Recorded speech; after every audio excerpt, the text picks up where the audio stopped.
Bonsoir à toutes et à tous, bienvenue dans cette édition d'information du 3 décembre 2025. Au sommaire, le Premier ministre, chef du gouvernement Amadou Riba, a procédé ce mercredi au lancement officiel des 72 heures de handicap à Conakry, initiative portée par le ministère de la promotion féminine et des personnes vulnérables visant à renforcer l'inclusion et la protection des personnes en situation de handicap. Et puis c'est l'une des retombées majeures de la loi de finances rectificative récemment promulguée par le chef de l'État. Il s'agit de l'exonération de la TVA, la réduction des droits de douane sur les véhicules neufs et le matériel électrique. L'heure est à la vulgarisation. Enfin, au ministère de l'enseignement technique, une compétition est lancée pour développer la culture de l'excellence dans l'entretien des établissements et l'assainissement. L'idée est d'améliorer la gouvernance dans les écoles professionnelles afin de changer leur image. Voilà pour le sommaire. Encore une fois, bonsoir à tous. Le Premier ministre Amadou Riba a procédé ce mercredi au lancement officiel des 72 heures de handicap à Conakry, initiative portée par le ministère de la promotion féminine et des personnes vulnérables visant à renforcer l'inclusion et la protection des personnes en situation de handicap. L'événement fut marqué par des engagements et des annonces fortes pour une société plus solidaire. Hadi Kamara, Tabasouma, Ousmane Kobile Keita. Dans un pays où la résilience s'impose comme un véritable moteur, la célébration de la Journée internationale des personnes en situation de handicap résonne comme un appel vibrant. L'inclusion, la dignité et l'espoir. Un triptyque qui, en filigrane, traduit l'engagement renouvelé du gouvernement guinéen en faveur des citoyens vivants dans la difficulté. Cette célébration permet de s'interroger sur ce que la société fait pour améliorer nos conditions de vie. Il est rapporté que les personnes en situation de handicap constituent la minorité la plus importante. Malgré les avancées enregistrées par la Guinée, ces personnes doivent affronter exclusion, discrimination et difficultés à jouir de leurs droits fondamentaux et à être incluses dans le développement. Au lendemain de la célébration du 3 décembre 2024, vous avez vous-même, Monsieur le Premier ministre, installé une rampe d'accès à la primature et instruit l'ensemble des départements ministériels à en faire autant.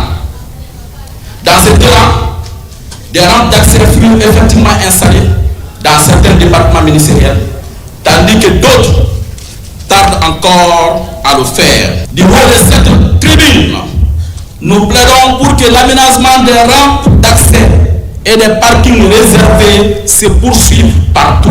Promouvoir des sociétés inclusives pour les personnes en situation de handicap afin de favoriser le progrès social. C'est le thème choisi pour célébrer cette couche vulnérable. Décider de dédier 72 heures à la cause de nos concitoyens en situation de handicap démontre notre adhésion aux initiatives et projections d'inclusion engagées sous le leadership éclairé de son Excellence, Monsieur le Président de la République, Président Mamadi Doumbouya, qui ambitionne de faire profiter aux Guinéennes et Guinéens le fruit de la prospérité économique. Le paquet d'actions consistant à valoriser les icônes, assurer l'appareillage orthopédique et distribuer des aides techniques de marche à 1 millier de bénéficiaires, fournir des kits de protection individuelle à autant de personnes atteintes d'albinisme. La question est cruciale. La Guinée pose des jalons importants et les acteurs appellent à plus de soutien technique. Le gouvernement, de son côté, rassure la pérennisation de financement des actions consacrées à l'inclusion. Le droit constitutionnel de la République de Guinée, conformément à la Constitution, oblige l'État à accompagner toutes les personnes, notamment les enfants, pour qu'ils aillent à l'école. Et ça, c'est un devoir, c'est une exigence. Monsieur le ministre de l'Enseignement supérieur, Madame la ministre de l'Enseignement technique et professionnel et Monsieur le ministre de l'Enseignement préuniversitaire, c'est une charge de prendre cela à bras le corps pour que dès l'année prochaine, que de manière effective, que des programmes, que des dynamiques soient engagées pour qu'on puisse, dans le concret, faire bénéficier à nos compatriotes leurs droits constitutionnels. Les personnes souffrant d'un handicap ont besoin d'avoir des accompagnements spécialisés. Et nous, nos infrastructures, notre système éducatif n'est pas encore préparé. D'où la nécessité d'engager d'ores et déjà, de manière concertée avec tous les ministères s'intéressant à la question éducative et même à la question professionnelle, à la question de la santé, les voies et moyens d'avoir des écoles spécialisées pour former des personnes en capacité d'encadrer les enfants souffrant d'un handicap, que ce soit les malvoyants, que ce soit les personnes souffrant de surdité, etc., etc. Au cours de cette cérémonie, l'assistance découvre une série de prestations artistiques réalisées par ces jeunes en situation de handicap, danse, chants et clips. Autant de démonstrations qui témoignent du potentiel et du courage de ces personnes handicapées, comme pour dire qu'une nation ne se construit pleinement qu'en valorisant chaque force, chaque voix et chaque énergie. Le mois de décembre est souvent dédié à une sensibilisation à grande échelle pour la lutte contre le VIH-Sida. En Guinée, l'organisation Médecins sans frontières Belgique a réuni récemment journalistes et acteurs de la santé autour d'un café déjeuner au cœur de l'échange. 22 ans d'intervention dans la lutte contre le VIH-Sida, les avancées, mais aussi les défis persistants dans l'accès aux soins. Hadia Toubari. Dans un espace d'échange convivial, Médecins sans frontières Belgique a ouvert ses portes aux médias pour présenter les résultats de ses actions menées depuis plus de 20 ans en Guinée. L'organisation, présente dans la prise en charge du VIH depuis les années 2000, rappelle que l'accès gratuit et continu aux antirétroviraux, l'accompagnement psychosocial et la prise en charge des cas avancés restent les piliers de son intervention. Les actions majeures, je dirais, elles sont beaucoup orientées sur le dépistage de la tuberculose. La tuberculose est la principale infection opportuniste, maladie. On a eu des résultats extrêmement encourageants sur le nombre d'enfants diagnostiqués avec la tuberculose avec cet algorithme. Il y a encore trop de personnes qui préfèrent ne pas y penser ou ne pas chercher à connaître son statut, souvent par crainte. Les échanges ont également porté sur l'importance d'impliquer les communautés et d'améliorer l'accès aux soins pour les populations clés, souvent éloignées du système de santé. Au cours de ce café presse, MSF insiste sur la nécessité d'une transition progressive du projet VIH vers les autorités sanitaires. Le hic est que la plupart de ces personnes qui sont là, ou du personnel qui est là, ils ne sont pas fonctionnaires de l'État. Et donc, l'État doit prendre vraiment des mesures afin de les maintenir et de les fidéliser après le retrait des Médecins sans frontières. L'État doit voir si c'est au niveau des secteurs privés avec les fonds domestiques pour pouvoir prendre en charge la population guinéenne qui vit avec le VIH. Parce que cette population n'est pas une couche à exclure. Ce sont des personnes ressources qui peuvent être utiles à la nation. À travers ce café presse, Médecins sans frontières Belgique réaffirme sa volonté d'accompagner la Guinée dans la lutte contre le VIH. Une collaboration essentielle pour atteindre les objectifs d'élimination de l'épidémie dans les années à venir. Des candidats à la présidentielle du 28 décembre 2025 reçus à l'Observatoire national autonome de supervision du référendum constitutionnel. Il s'agit d'échanger sur le déroulement de la campagne en cours pour une élection apaisée et réussie. Alpha Isiagaba. Des représentants des partis politiques candidats à l'élection présidentielle reçus à l'Observatoire national autonome de supervision du référendum constitutionnel ONASUR. L'actualité du moment est au centre des échanges.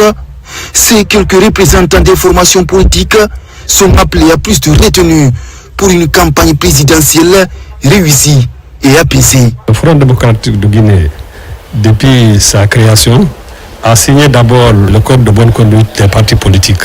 Notre leader, il a toujours dit qu'il veut que les élections se passent dans les meilleures conditions dans la paix et la quiétude sociale. Tous les candidats à l'élection présidentielle sont concernés par cette rencontre initiée par l'Observatoire national autonome de supervision du référendum constitutionnel. Pas seulement, tous les acteurs du processus électoral sont dans l'agenda de l'ONASUR. Depuis la mise en place de l'ONASUR, nous, à notre niveau ici, nous sommes dans une logique inclusive. Une logique qui consiste à organiser des séances de rencontres avec les différentes parties prenantes, à savoir la DGE, les partis politiques, leurs représentants, qu'il s'agit d'aborder au cours de ces différentes rencontres les sujets cruciaux relatifs à la conduite dans d'excellentes conditions du processus électoral. L'Observatoire national autonome de supervision du référendum constitutionnel est une institution indépendante et là pour mission de garantir la transparence et la crédibilité des élections. C'est l'une des retombées de la loi de finances rectificative récemment promulguée par le chef de l'État.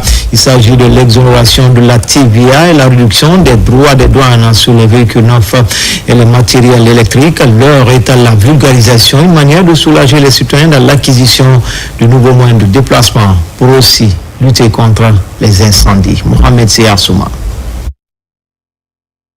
Moderniser le parc automobile et sécuriser les bâtiments, des préoccupations résolues par la loi de finances rectificative 2025. Pour l'importation, la vente des véhicules neufs et des matériels électriques, la TVA est exonérée. Pas seulement, les droits de douane ont drastiquement diminué, passant de 44 à 12,75% pour les automobiles de transport de 10 personnes et de marchandises, de 7,5% pour les véhicules à usage spéciaux, comme des ambulances, et la lutte contre l'incendie.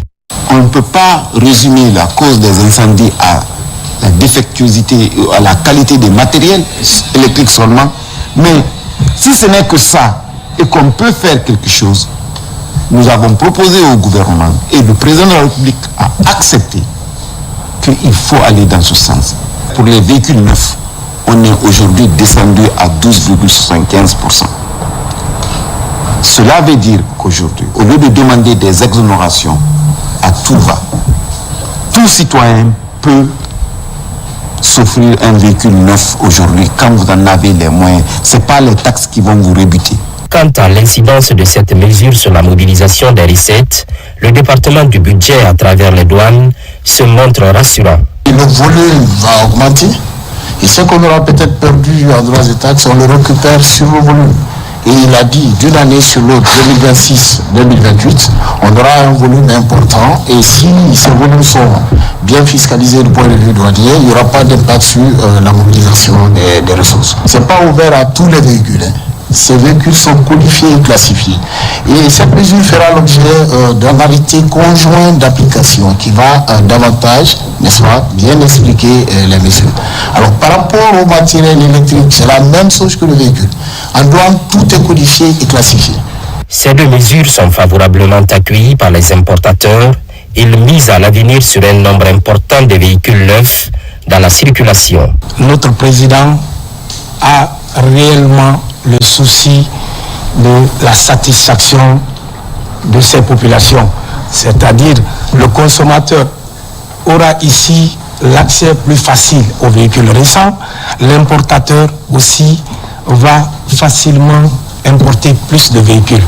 En plus des véhicules et des matériels électriques, l'exonération de la TVA et la réduction du dédouanement s'appliquent aux engins agricoles. Finalité, améliorer les conditions de vie des populations. En dehors du continent, en Allemagne, une grande rencontre a mobilisé les Guinéens vivant à Berlin, à Dortmund et à Bonn. Plusieurs centaines de compatriotes réunis pour célébrer la Guinée. Ils ont salué les réalisations en cours dans le pays et promettent de contribuer activement aux efforts de développement. Il s'agit d'une rencontre périodique entre le personnel diplomatique et la communauté. Le point avec Makeme Donzo. 3 étapes, 3 lieux, mais un seul message. Participer au développement du pays. À Berlin, à Bonn et à Dortmund, La communauté guinéenne vivant en Allemagne a massivement répondu à l'appel de l'ambassadeur pour évoquer des sujets d'actualité et voir ensemble comment favoriser la contribution de cette importante diaspora au processus de développement en cours en Guinée. Plus de 800 personnes ont participé à ces rencontres d'échange autour du personnel diplomatique. Cette dynamique que j'ai vue aujourd'hui me rassure que le rêve des Guinéens de voir la continuité des réformes, la continuité des infrastructures en Guinée. Un message d'unité et de mobilisation. L'ambassadeur exhorte la forte communauté guinéenne vivant en Allemagne à favoriser un processus politique calme et apaisé. Qui passe sa valeur, sa vision, ses convictions, devra porter la Guinée de demain. Il faut avoir la chance de vivre cet événement. Et puisque nous avons la chance de vivre cet événement, il faut l'assumer avec fierté. Le Conseil des Guinéens d'Allemagne, les bureaux de coordination, les associations de jeunes et femmes, ainsi que les sages promettent tous de vivre une période de campagne politique respectueuse du choix de chacun et d'aller à l'élection dans le calme et le respect des lois allemandes.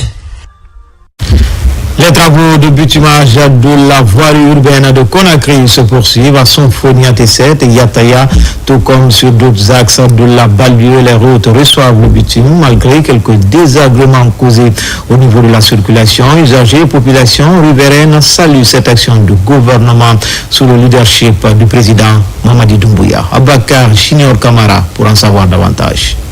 Les quartiers Yataya Plateau et Sonfonia Gare dans la commune de Sonfonia reçoivent à leur tour le projet de construction et de bitumage de la voirie urbaine de Conakry. 8 km 900 pour Yataya Plateau et 9 km pour Sonfonia Gare. Du Carrefour Marché jusqu'à Baké Sanadia, l'heure est à la pose de la couche de roulement après la construction et l'extension des canaux d'évacuation. L'entreprise ambitionne de respecter le délai contractuel. Yataya a un linéaire de 9 km 500 à faire. Nous sommes aujourd'hui à peu près 4 km 300 où je pourrais réellement me réjouir à un pourcentage évoluant à partir de 46%, uniquement la zone de Yataya. Avec la volonté politique du gouvernement à accompagner l'entreprise comme nous le souhaitons, on pourrait réellement être dans le timing. La construction de ces voiries de Grand Conakry constitue un ouf de soulagement pour les populations. Elles expriment leur reconnaissance au chef de l'État. On est très contents de la route parce que la poussière nous a trop embêtés ici. Et maintenant qu'on voit le goudron, vraiment on est très contents. Donc on félicite l'entreprise Guike Press qui est en train de réaliser ces travaux. Le président Mamadi Doumbouya, il n'y a pas son doute.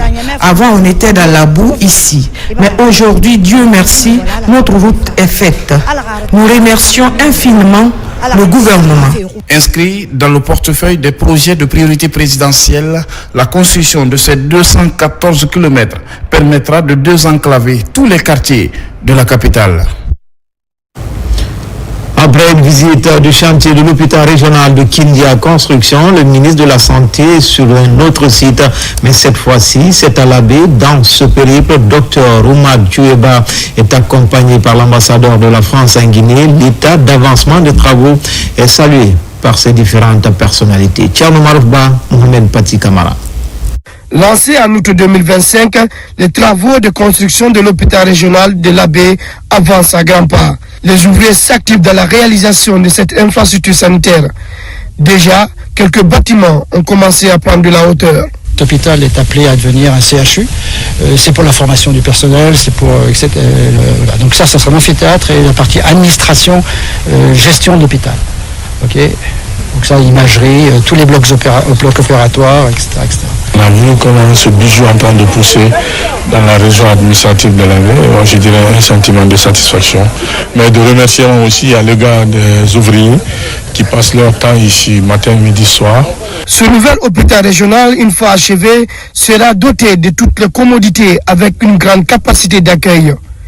Il va aussi contribuer à améliorer l'offre de soins dans la région, mais également renforcer l'autonomie sanitaire des populations et répondre avec efficacité aux besoins croissants de la communauté en matière de santé. On est très fiers d'apporter cette réponse très concrète aux populations de la baie et de sa région, notamment sur cette spécialité autour de la néonatologie, de l'obstétrique et des naissances précoces. C'est un endroit où des vies seront sauvées. Et vous savez tous, quand on tombe malade, on a besoin de rien d'autre sinon que de la santé. Donc soyez fiers encore une fois de ce que vous êtes en train de faire et nous vous encourageons. Soyez très sérieux, travaillez avec patriotisme, avec détermination. Avant de quitter les lieux, le ministre de la Santé et de l'Hygiène publique a mis l'occasion à profit pour exhorter à l'entreprise contractante au respect du délai contractuel. À l'image de Kindia et Labé, les régions de Canton et Zéro-Corée verront ce type d'infrastructure moderne. Dans la commune rurale de Koundja, en préfecture de Mandjana, le plan de développement local progresse de façon rassurante. Plusieurs infrastructures sociales de base sont réalisées pour répondre aux attentes des populations locales. C'est un effort de la délégation spéciale pour restaurer l'autorité de l'État. Tiamokaba.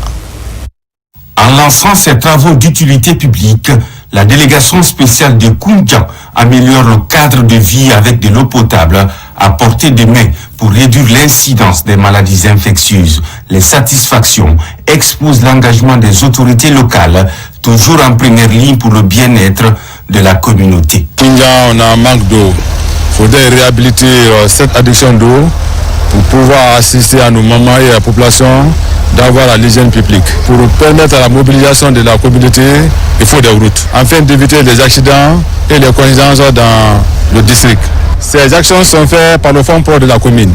Dans cette sous-préfecture très dynamique de la préfecture de Mandjana, le désir de mieux vivre ensemble a pris son envol depuis la mise en place des membres de la délégation spéciale. Aujourd'hui, après des années de gestion de la commune rurale, un nouveau dispositif est mis en branle pour repeupler le village et même de le faire revivre. Doter le village d'un point d'adduction d'eau et d'une route sont des actions que nous saluons, car la base de tout développement rural commence par là.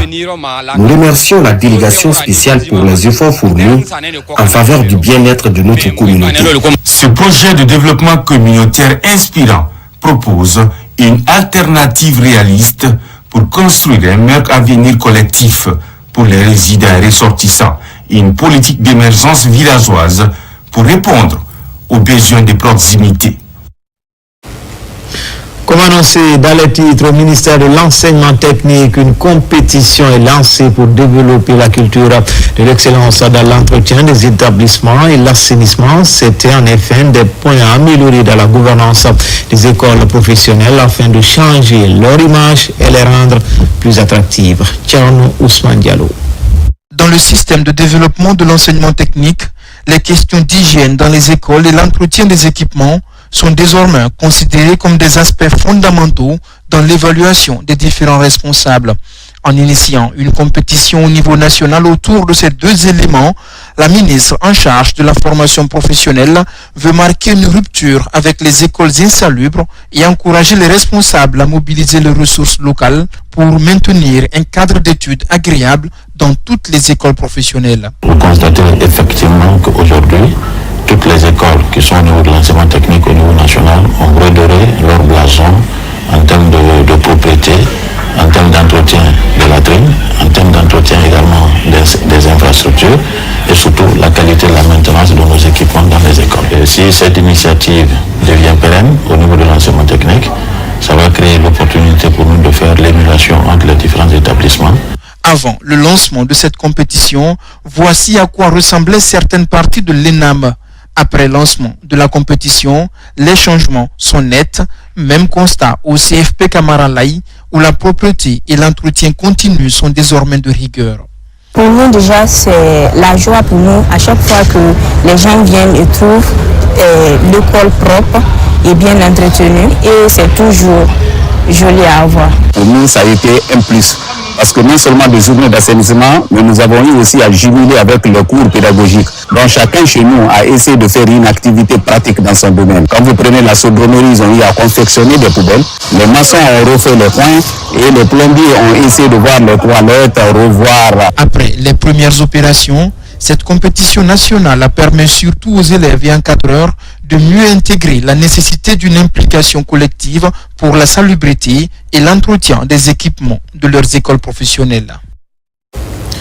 Le conseil d'administration de l'Office national de perfectionnement et de formation professionnelle vient de tenir sa 3e session ordinaire ici même à Conakry. Il était question de passer en revue les activités réalisées en 2025, de valider le budget prévisionnel 2026 et la construction des nouveaux sièges pour l'institution. Komara Moussa.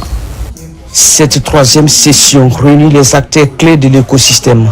Ils examinent ensemble les résultats, ajustent les priorités et définissent la trajectoire que doit suivre la formation professionnelle pour répondre aux aspirations économiques du pays. En fait, le conseil d'administration se réunit régulièrement pour faire une mise à jour des réalisations comparées aux projections.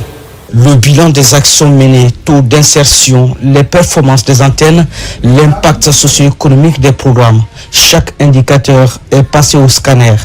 Un exercice qui a permis de dévoiler le contenu du plan d'action opérationnel 2025 de l'institution. Dans le secteur informel, l'objectif était d'accompagner 5000 apprenants avec une insertion de 2500 d'entre eux. Par contre, le secteur formel, on a décidé de ne plus former en quantité, que ce soit en informel, mais de rehausser la qualité de la formation. Ce rendez-vous stratégique est l'occasion unique pour ces conseillers d'examiner, de plancher sur les grandes orientations, digitalisation des modules, certification renforcée et amélioration du contenu de la formation pédagogique.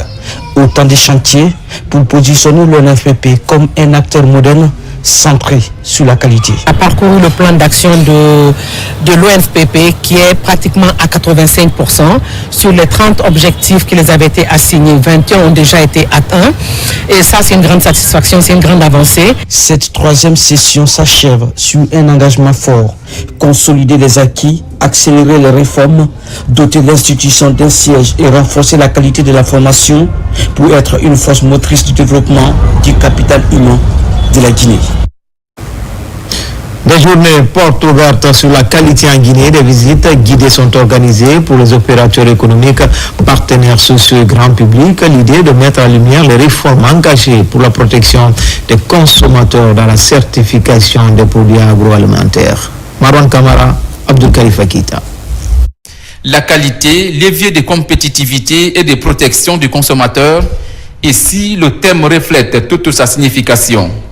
Pour cette 12e journée porte ouverte sur la qualité, l'Office national de contrôle des qualités accueille dans ses laboratoires opérateurs économiques et partenaires sociaux.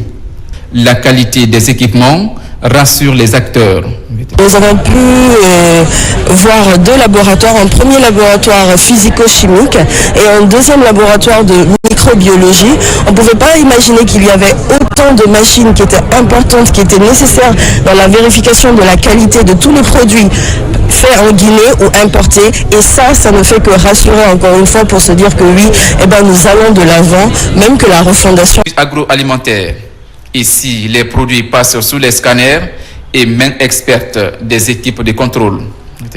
Actuellement, nous sommes en processus d'accréditation sur la 17025, qui est la même ISO pour les laboratoires d'essai d'étalonnage, ce qui est en train d'arriver à son terme, mais c'est une démarche qui va permettre de donner plus de fiabilité et plus de sécurité aux documents que nous délivrons.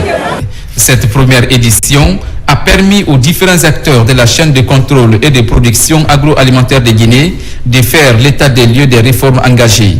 D'autres mesures et campagnes de sensibilisation sont annoncées pour améliorer les différentes pratiques. Le Conseil national de gestion des produits et substances chimiques s'est réuni en session ordinaire pour faire le point sur la situation face aux risques chimiques. Autorités, experts et partenaires examinent les progrès, défis et mesures à prendre pour protéger la santé des populations et l'environnement. Diene Yansane, Lansana Kamara. Le Conseil national de gestion des produits et substances chimiques, CNGPSC, a tenu sa session ordinaire, réunissant autorités, experts et acteurs du secteur pour faire le point sur la gestion des produits chimiques en Guinée. Il y a eu un plan d'action qui a été élaboré pour l'année 2024 il est question de revoir l'évaluation de ces différentes activités, mais également aussi se projeter pour l'année 2026 en tirant les leçons du bilan de 2024, en tenant compte justement du programme Simandou. Également aussi, il y a une stratégie nationale qui a été élaborée. Il faudrait voir comment mettre en œuvre cette stratégie en impliquant toutes les parties prenantes concernées justement dans la gestion de ces produits. Les travaux ont également lancé la préparation du plan d'action 2026 avec des échanges sur les priorités et les recommandations issues de la précédente session. Nous remarquons qu'il y a beaucoup d'intoxications enregistrées au niveau des hôpitaux, sauf que des interventions dans le cadre de la prise en charge du suivi de l'intoxication n'est pas encore assurée dans notre pays. Donc la population vraiment mérite d'être soutenue, encadrée, sensibilisée pour aider le gouvernement à prévenir ces risques-là qui causent beaucoup de dégâts au niveau du pays. Ces produits sont utilisés par des analphabètes souvent mal conseillés, ne sont pas formés, qui voient directement les résultats de désherbants chimiques. Avec les orientations à venir et la poursuite des réformes en cours, le CNGPSC entend améliorer l'efficacité du dispositif national de gestion des produits chimiques. Voici maintenant une volonté à travers laquelle les femmes ne veulent pas rester en marge des activités du projet Simandou. Une formation en engins lourds est organisée pour certaines à Boké. L'ONG Force des femmes pilote l'exercice à travers son programme de formation et d'employabilité des femmes. N'est-ce pas, Abdul Karim Kamara?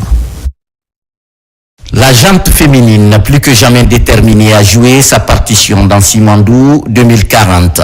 Une volonté née du programme de formation et d'employabilité des femmes PROFEF afin d'intégrer celles-ci dans les métiers liés au projet Simandou.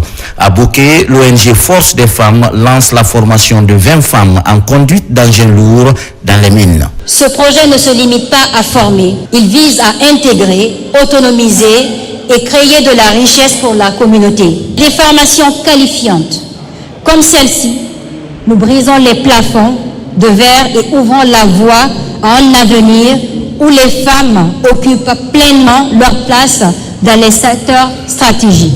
Avec l'inaltérable volonté de réussir ce pari, ces filles et femmes ont désormais un goût prononcé pour la conduite des engins lourds et poids lourds pour se spécialiser en chargeuses sur pneus. C'est pour nous dire que nous, les femmes, quand l'on veut, on peut. Moi, en tout cas, je suis ferme prête pour suivre la formation parce que suivre la formation, suivre quelque chose, si tu n'as pas l'amour, l'affection, le sentiment, tu ne le pourras pas. Ce sont des engins d'opération dans les opérations minières. Ils feront quelque temps au niveau de la simulation et ils finiront par la formation pratique sur l'engin réel au niveau du site, de notre site de pratique ici à Boké. Ces jeunes femmes auront 3 mois de formation, dont un en théorie. Et d'ores et déjà, l'initiative de Force des femmes bénéficie de l'accompagnement et de l'appui financier des autorités et de l'entreprise SMB.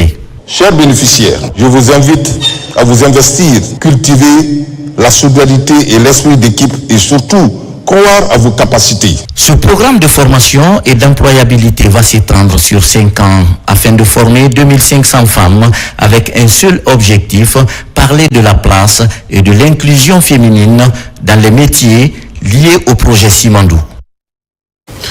À région forestière, un nouveau pas vient d'être franchi dans le renforcement de la gouvernance locale face aux défis climatiques. C'est dans ce cadre que le directeur général de l'ANAFRIC, accompagné d'une mission de la Banque mondiale, a récemment séjourné à Zérekoré et dans plusieurs communes de la région. Mohamed Saloupaï, Mohamed Lamine Diallo. Pour évaluer l'état d'avancement du projet, une mission conduite par le directeur général de l'ANAFRIC, accompagné du chargé du suivi de la Banque mondiale, a effectué une visite de terrain pour évaluer l'impact des actions menées auprès des populations, échanger avec les autorités locales et acteurs communautaires. Des réalités du terrain et surtout de voir ensemble avec les partenaires dans le cadre du respect des dispositions de l'accord de financement qui lie le gouvernement guinéen à la Banque mondiale, qui voudrait que de façon périodique, que nous venions ensemble voir comment est-ce que les activités se mènent sur le terrain. Il y a beaucoup de dynamisme, il y a beaucoup d'actions qui sont faites sur le terrain, il y a beaucoup de renforcement de capacités, mais surtout avec les communautés, les citoyens qui sont très engagés. Renforcer la compréhension des communautés face aux défis climatiques et améliorer les pratiques de gouvernance, tel est l'objectif du projet d'appui à la gouvernance locale mis en œuvre par la Banque mondiale à travers l'ANAFIC. Au nom des membres de la délégation spéciale, d'exprimer notre profonde gratitude à la Banque mondiale, partenaire financier de ce projet, pour son engagement constant aux côtés des collectivités locales de la région administrative de Zérekoré. En région forestière, les communes urbaines de Beila, de Zérekoré ainsi que la commune rurale de Samoué comptent parmi les localités touchées par ce projet. Toujours en région, tenu à Cancan, des travaux de la 10e session du comité consultatif régional du projet AgriFarm. Ces travaux ont regroupé autour du gouverneur de région les membres statutaires du comité, le niveau d'exécution du projet et le plan de travail annuel ont été passés au crible. RTG Cancan et l'Alfoudi Bangali Foufana. Ici réunis à Cancan, les membres du comité consultatif régional du projet AgriFarm. C'est la deuxième et dernière session de ce comité au compte de l'année 2025.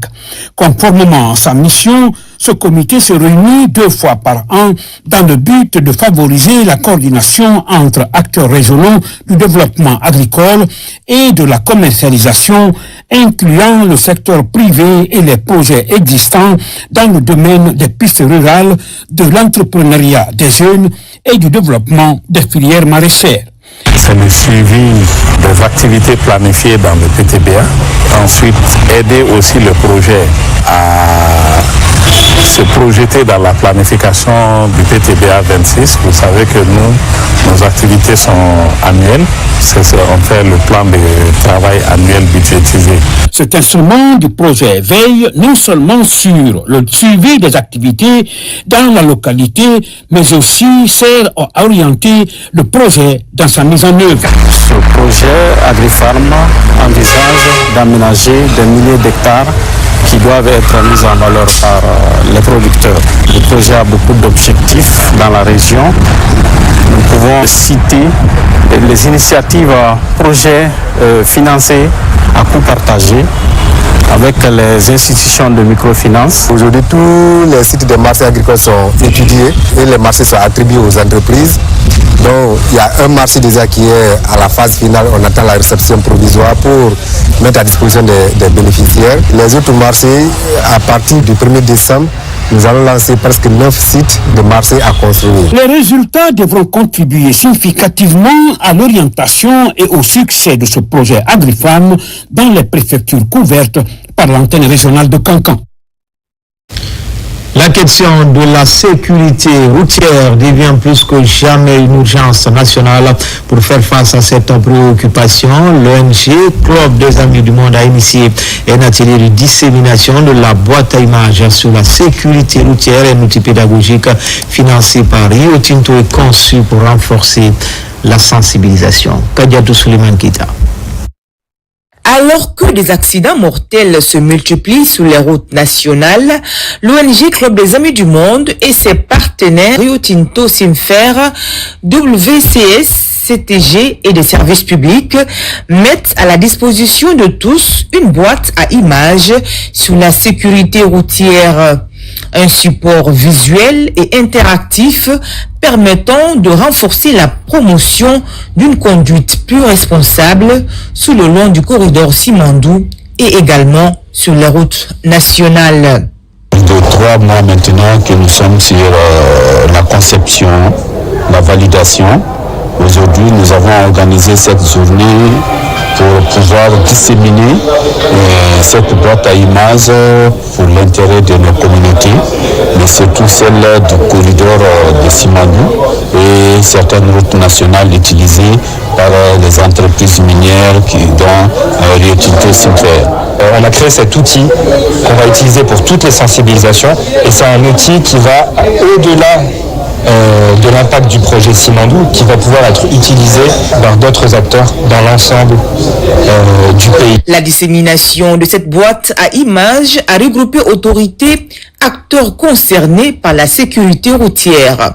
Ces images validées ici avec toutes les parties prenantes vont servir à sensibiliser, à informer les usagers et tous ceux qui longent le long du corridor de Simandou. Pour l'ONG Club des Amis du Monde et ses partenaires, notamment Rio Tinto Simfer, l'enjeu reste clair, protéger des vies et instaurer une culture de sécurité durable sur l'ensemble du réseau routier.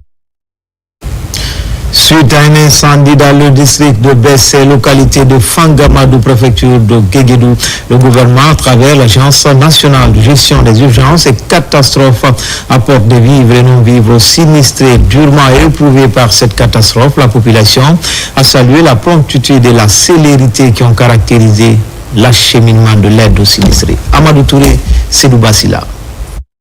Suite à un incendie ravageur, les habitants du district de Bessé, localité de Fangamadou dans la préfecture de Guékédou, ont perdu biens matériels et greniers de stock alimentaire, occasionnant ainsi une situation de précarité sur le plan de l'alimentation.